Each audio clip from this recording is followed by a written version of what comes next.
आज 12 तारीख है, 12 मार्च 2026। 15 चैप्टर का श्लोक शुरुआत करते हैं।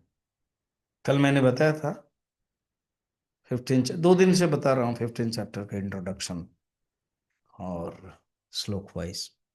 फर्स्ट श्लोक में अ, ये जो अश्वत्थ वृक्ष का एक रूपक देते, सिमिली।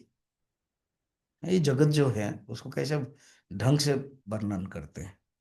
शुरू करते हैं, श्री भगवान उवाच ऊर्ध्वमूलमधः शाखम् अश्वत्थं प्राहुरव्ययम् छन्दांसि यस्य पर्णानि यस्तं वेद स वेदवित्। पहला श्लोक ही छक्का लगा देते हैं। कहते हैं ऊर्ध्व मूलम, ये जो मैं बता रहा हूं ना, ये जगत के बारे में, ये एक वृक्ष की ही कल्पना। तो ऐसे वृक्ष उल्टा वृक्ष है। ज्यादातर मूल जो है उसका जो रूट्स है वो नीचे रहता है और जो ब्रांच है ऊपर, मगर यहाँ कहते जो मूल है ऊपर है। यहाँ अर्थ अलग हो जाएगा। मूल माने रूट, ऊपर है।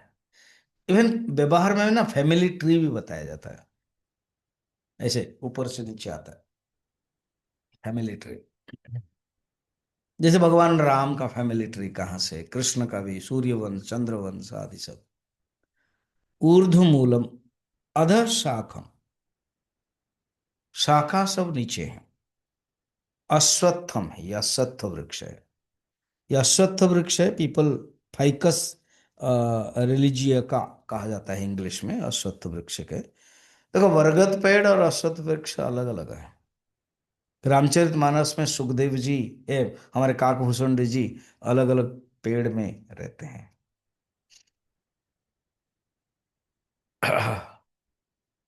जो वरगद पेड़ है उसमें ध्यान करते हैं, अश्वत्थ वृक्ष रहकर कथा करते हैं।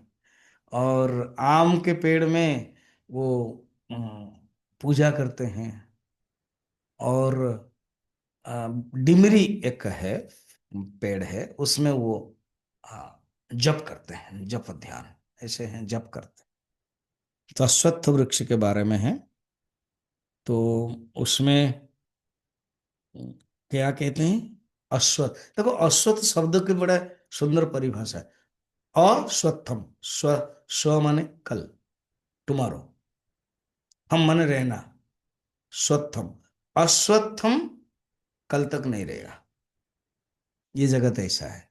और ये कहते हैं कि ये जो पुराने जमाने में जो अश्व होता है ना, घोड़ा, अश्व माने घोड़ा, तो घोड़ा को कहाँ रखेंगे, वो कोई नारियल पेड़ के तो नीचे नहीं रखेंगे, छाए नहीं है, गिर जाएगा तो घोड़ा भी गया, घुड़सवार भी गया।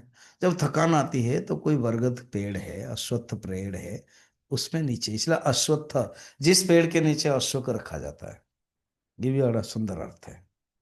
और जो मूल है वेदांतिक है, कल तक नहीं रहने वाला जो ये जगत दिखाई देता है ये। और ये अश्वत्थ वृक्ष को, जैसे गाय को हम पशुओं के माँ कहते हैं ना। अभी मैं फ्लाइट में आ रहा था तो उसमें एक मुसलमान मेरे साथ सीट में मेरा था। भुवनेश्वर से मैं, नहीं, दिल्ली से, नहीं, flight Chandigarh, Patna and Bhubaneswar, same एक ही फ्लाइट है। तो प्लेटिना में वो चढ़े, तो एक मुस्लिम मिडिल मेरा विंडो में था और उसकी बेटी 7 क्लास पढ़ रही है, वो आईएल सीट में। तो मुझे ड्रेस देख के ही कुछ कुछ प्रश्न पूछने लगे, वो पूजा के बारे में, ब्रह्म तत्व के बारे में, वो परमात्मा। मैंने बताया तो उनको अच्छा लगा क्वेश्चन। उसमें बोला कि गाय को इतना क्यों माना जाता है। मैंने कहा देखो, गाय के शरीर में देवता वास करते, ये मानते हैं इसलिए, बाकी शरीर में नहीं है, बाकी पीग में नहीं है, कुत्ता में नहीं है, इसमें है, माना जाता है। और दूध का तो उसके है ही। और कृषि प्रधान देश है तो गाय जो बैल है वो कृषि में भी काम आता था, इसीलिए एक संस्कार बनाया गया कि जिससे आप काम लेते हो उसको सम्मान करना सीखो। तो अश्वत्थ वृक्ष भी ऐसे सर्व वृक्ष, सर्व वृक्षाणाम अहम अश्वत्थ। सर्ववृक्षाणाम अश्वत्थः सर्ववृक्षाणाम, वही दसम अध्याय में ही विभूति योग में बताया। तो ये वाला ऊर्ध्व उच्च, उच्च माने ऊपर, तो परमात्मा ऊपर ही रहता है, हायर है सब, सबसे।